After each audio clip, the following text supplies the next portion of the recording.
just so people understand, the way I did it is I did it in 40 different, mostly kind of loop hikes, Yeah. since I think a number of people will know that I write a series of hiking guides, loops and lattes, so loops my thing.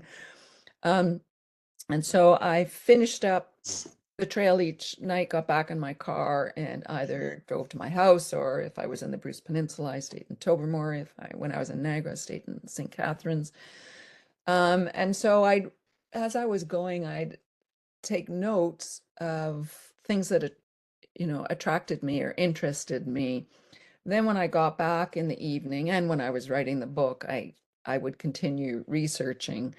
So it wasn't so much that I researched before, as I researched as I was writing the book, because I could do that. But and some of the things that on the Niagara Peninsula, where you say you're from, that were neat was things like, as you say, we all kind of, well, many of us grew up knowing about Laura Secord, even if it's only because she's, the Laura Secord chocolates. But then I found her house in Queenston, and then walked to, just coincidentally, well, it's on the trail to where her destination was, to tell the British that the Americans were coming.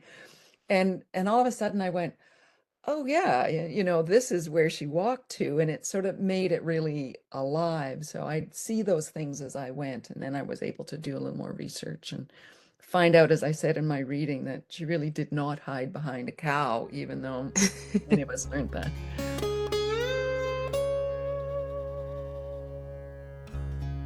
The Bruce Trail is unique in that not it's about 900 kilometers long, the main Bruce Trail, but it has 450 additional kilometers of side trails. And these trails are everything from little access trails to parking lots through to quite long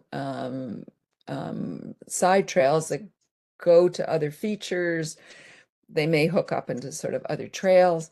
And so what I did is I looked at the Bruce Trail map, and where I could, I found these loops. So I walk up, usually the way it worked is I would walk along the main Bruce Trail for 10 or 15 kilometers, and then I would loop back on side trails as much as I could. It wouldn't be 100% that I didn't have to double back, but that's what I did.